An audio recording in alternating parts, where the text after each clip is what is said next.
Assalamualaikum warahmatullahi wabarakatuh dan selamat siang Bapak Ibu yang saya banggakan. Alhamdulillah, video kita yang kedua di hari keempat ini akan membahas tentang keterampilan konfrontasi. Nah, bentuk keterampilan konfrontasi ini memang tidak harus dilakukan, tetapi juga ini penting untuk kita gunakan karena bentuk keterampilan konfrontasi ini dapat membangkitkan kesadaran adanya konflik terhadap hal-hal yang mungkin dianggapnya tidak menyenangkan dan mungkin ingin dihindari atau luput dari perhatian siswa atau peserta didik. Tetapi untuk teknik konfrontasi ini harus betul-betul kita memiliki tingkat kehati-hatian yang sangat tinggi. Karena efek dari konfrontasi ini bisa membuat anak-anak atau konseling kita atau peserta didik kita malah resisten, malah menolak atau malah menghindari proses konseling karena adanya ketidaknyamanan yang dirasakan. Nah, untuk itu kita harus tahu betul kapan konfrontasi itu dilakukan. Nah, yang pertama, konfrontasi bisa dilakukan ketika kita bisa melihat ada gelagat siswa kita yang ingin menghindari esensi masalahnya. Jadi dia ingin menghindar. Nah, dari pernyataan-pernyataan tersebut kita dianjurkan untuk melakukan konfrontasi. Nah, berikutnya, siswa belum menyadari perilakunya yang merugikan dirinya sendiri.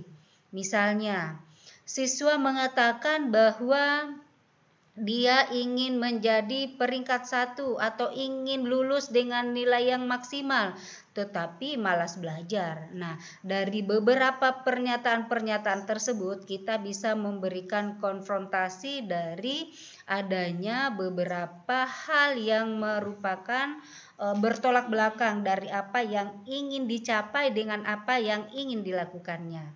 Berikutnya, belum bisa melihat konsekuensi serius yang mungkin diakibatkan oleh perilakunya. Jadi konfrontasi itu ada untuk menyadarkan peserta didik bahwa ada akibat, ada konsekuensi dari perilaku yang sudah dia lakukan. Berikutnya, siswa membuat pernyataan-pernyataan yang saling bertentangan. Dia mengatakan kalau dia baik-baik saja, dia nyaman saja dengan temannya, tetapi dari omongannya itu, gesturnya itu menunjukkan bahwa ada ketidaknyamanan. Nah, kondisi itu pun kita perlu melakukan keterampilan konfrontasi. Berikutnya, ada konflik secara berlebihan, membicarakan masa lalu atau masa depannya dan tidak fokus pada masa kini. Nah, itu pun membuat kita perlu untuk melakukan konfrontasi. Berikutnya, berbicara berputar-putar dengan menceritakan hal yang sama secara berulang-ulang. Ya, itu juga membuat seorang konselor harus jeli dan memunculkan keterampilan konfrontasi. Berikutnya, perilaku nonverbal konseling tidak sesuai dengan perilaku verbalnya. Kata-katanya tidak sesuai dengan gestur yang dimunculkan. Berikutnya, terjadi ketergantungan atau ketika konseling menarik diri atau menunjukkan kemarahan atau bentuk lain kepada konselor. Nah, hal-hal tersebut di atas membuat seorang konselor harus melakukan keterampilan konfrontasi. Sekali lagi, ini bukan suatu hal yang harus kita lakukan, tetapi ini penting untuk kita laksanakan ketika kita melihat beberapa hal ini ada pada saat proses konseling terjadi. Nah, satu contoh hal yang sering kita lakukan di sekolah itu adalah Misalnya kita mendengarkan bahwa di kelas A misalnya, karena di setiap sekolah itu biasanya ada kelas-kelas yang paling ternegatifnya. Nah, setelah mendapatkan laporan dari wali kelas, ternyata memang di kelas tersebut ada hubungan sosial yang tidak nyaman, sehingga siswa-siswa di dalamnya, anggota atau peserta didik di kelas tersebut ada yang bolos, berkelahi, tidak mengerjakan tugas, dan lain sebagainya. Lalu oleh konselor melakukan sosiometri. Nah, setelah dilakukan sosiometri, ternyata memang ada satu anak yang sangat tidak disukai, yang memang mungkin anak tersebut adalah problem maker atau orang yang suka membuat kesalahan. Tapi julukan-julukan seperti itu bukan dari BK, hanya julukan-julukan yang diberikan oleh orang lain atau peserta atau guru yang lain atau bahkan dari siswanya, karena memang seorang guru BK harus berpantang untuk memberikan stigma negatif. Stigma positif boleh, karena itu bisa membangkitkan semangat peserta didik. Nah, dari hal tersebut, dari hasil sosiometri tersebut, guru BK atau konselor memanggil siswanya. Nah, lalu siswa tersebut setelah melewati proses konseling yang cukup lama, dia mengatakan bahwa sebenarnya saya nyaman-nyaman saja, Bu, berada di dalam kelas, tetapi kata nyaman-nyaman saja itu malah dia ungkapkan dengan tatapan mata yang kosong, dengan sayu, karena memang mata jendela hati yang tidak bisa dihubungi. Nah, dari kondisi tersebut lalu diadakanlah konfrontasi dengan kalimat seperti ini. Katanya nyaman berada di kelasnya, tetapi kok malah bolos menghindari teman-teman yang ada di kelas.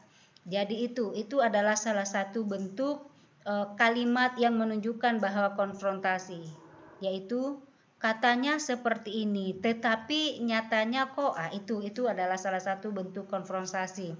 Atau saya bingung, katanya mau keluar dari masa lalunya, tetapi itu bingung, tetapi itu adalah salah satu bentuk-bentuk kalimat yang mencerminkan bahwa ada keterampilan konfrontasi yang sudah dibangun oleh seorang konselor. Ya, tentunya bukan untuk menyudutkan peserta didik atau konselor, tetapi untuk menyadarkan bahwa ada beberapa ketidaksesuaian antara apa yang diucapkan dengan apa yang ditampilkan. Nah, Bapak Ibu yang saya hormati, berikut adalah langkah-langkah pemberian konfrontasi, karena sekali lagi pemberian konfrontasi ini kalau perlu tidak usah dilaksanakan, tetapi untuk kondisi-kondisi tertentu harus dilaksanakan. Untuk itu memang kita harus betul-betul hati-hati, karena memang ini juga penting untuk mengembalikan anak ke dalam kondisi yang sesuai dengan apa yang diucapkan, dengan gestur yang ditampakkan.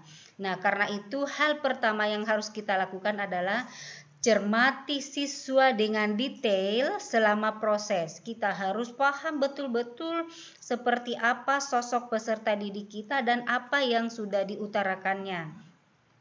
Berikutnya, tangkap dengan lengkap hal-hal yang mencurigakan. Nah, ada beberapa pernyataan-pernyataan yang sudah dijelaskan sebelumnya bahwa memang kita perlu melihat dengan jelas hal-hal yang mencurigakan yang memang membutuhkan kita untuk memunculkan keterampilan konfrontasi tersebut.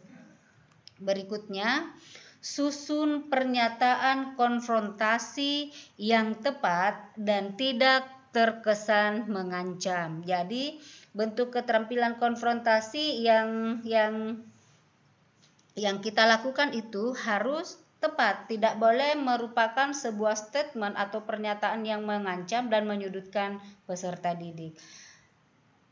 Baik, Bapak Ibu yang saya hormati, untuk keterampilan konfrontasi itu saja yang dapat kita perhatikan, Karena sekali lagi walaupun ini bukan suatu hal yang harus kita lakukan tetapi penting. Jadi kita harus ingat ini penting untuk kita laksanakan jika kondisi peserta didik tersebut di atas muncul sesuai dengan apa yang sudah kita bahas bersama. Terima kasih atas semangatnya. Insya Allah berapa jam kemudian kita akan kembali dengan topik pembahasan berikutnya. Assalamualaikum warahmatullahi wabarakatuh.